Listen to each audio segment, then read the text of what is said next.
Okay guys, what's up? This is time for our next NXT. This tonight's show was a bit strange, to say the least. Because it starts off with this very odd previously on NXT segment, like the kind you get on other TV shows, like normal TV shows. And I heard Josh Matthews say is like a reference to Glee. Is that it? Because I don't watch Glee at all, so I really wouldn't know what the hell that opening was about. And it was recapping the storyline with Hawkins and Rex, which I guess is a good sign because I don't know, it's like it's the main event for NXT. It's, they're bringing it up to the forefront. After that bizarre opening, we start with the first match of the night. Showtime, Percy Watson versus Johnny Curtis with Maxine. Again, now according to the commentary, it's Mr. Regal who's saying that he wants Percy Watson to get as much in-ring time as he can because he believes Percy could be a future WWE superstar. And it was an okay match. Wasn't as great as the one he had a couple of weeks ago, but it was still pretty good.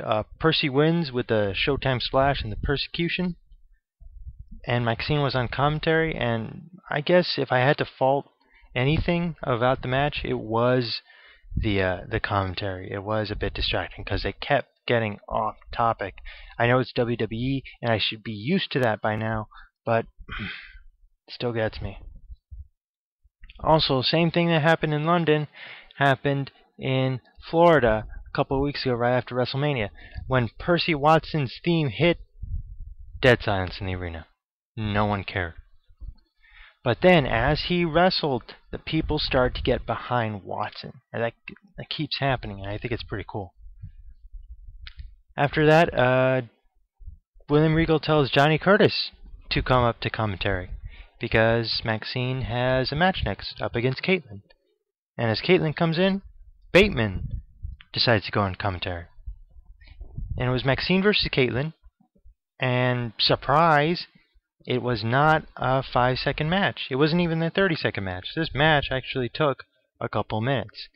And it wasn't that bad, but it wasn't that exciting either. I just thought it was pretty cool that it was won with a submission.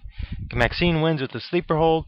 Curtis and Bateman were on commentary, and then after that, William Regal calls out Maxine and Curtis and tells them that he knows they kidnapped Stryker. So as punishment, he is going to force the both of them to stay together on NXT. Maxine will officially become Curtis's manager.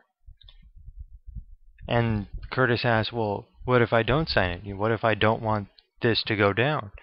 And then Regal replies with, like a boss, he replies, well, you don't have to sign the paper, but then again, you don't have to work here either, so it's your choice.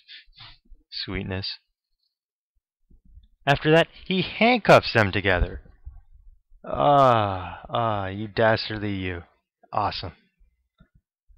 Afterwards, we get a backstage segment with Titus O'Neil and Darren Young. Apparently, Darren Young is still upset at Titus for cock-blocking him with Tamina. But that doesn't matter, because Titus O'Neil brings up a piece of paper from Mr. John Laurinaitis himself that says that Titus O'Neil and Darren Young are going to SmackDown. Not sure how I feel about that. I mean, these are a couple NXT guys, so I like them. But at the same time, they get to go up to SmackDown? These two? The guy I've been supporting since his debut in ECW, Yoshitatsu, gets squashed by Fat Albert. But Darren Young and Titus O'Neil go to SmackDown. Yeah, we'll see how that goes. Anyway, let's continue. After that, we go to commercials, and we get this scary-ass Raw rebound of Punk and Jericho. Now, usually I hate the Raw rebounds because, as you know, we didn't watch Raw. If we're watching NXT, we probably didn't see Raw.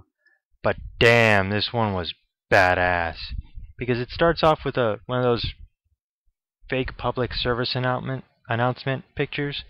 It says, "This public service announcement was brought to you by Jerichoholics Anonymous."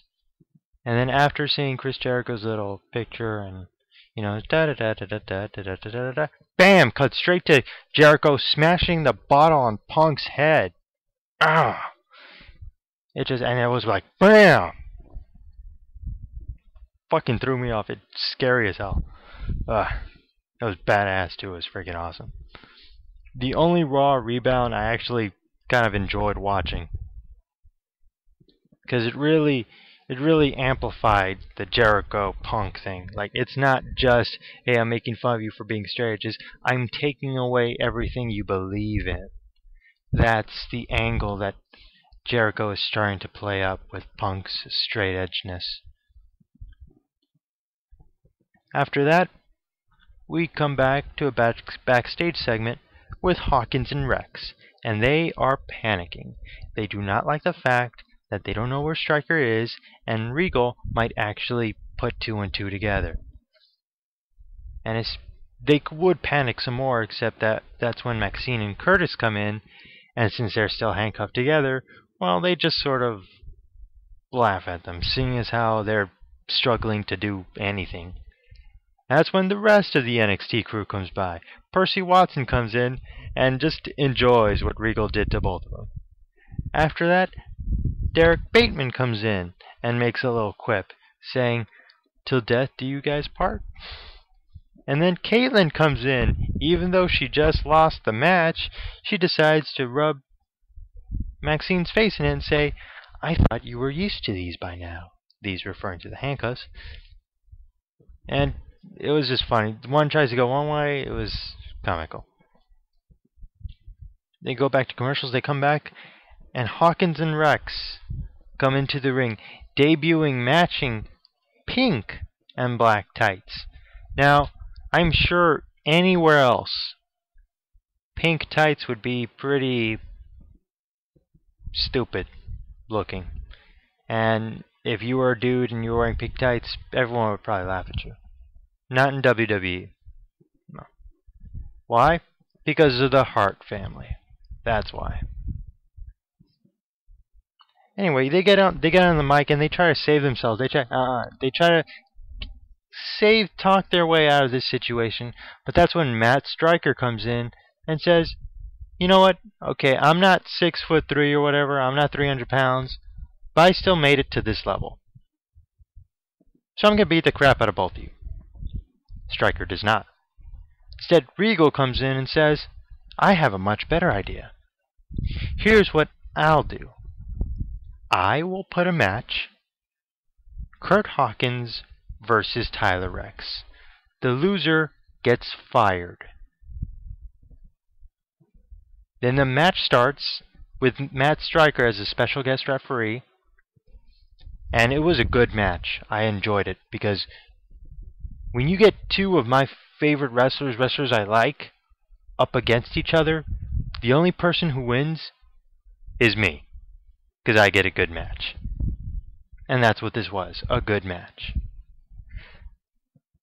And Rex wins with the roll-up.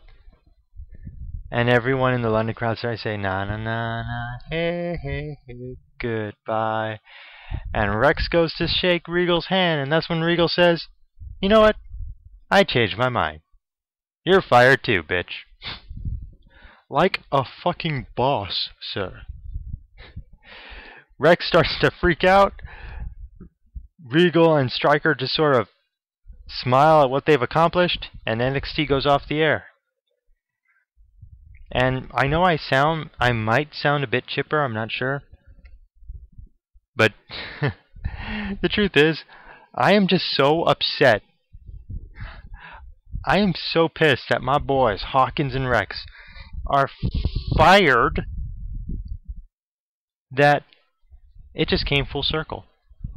I am so pissed off that I'm not even pissed off anymore. Yeah, that just happened. Now, if I could break off kayfabe for a little bit here, I have gone through the dirt sheets, and there's no official reports on Hawkins and Rex actually being fired, so this might just be storyline. Even so, I'm interested to see where it goes, because WWE, well, we've learned from them that anyone who gets storyline fired usually comes back in about 5 minutes. That includes guys like Stone Cold and John Cena.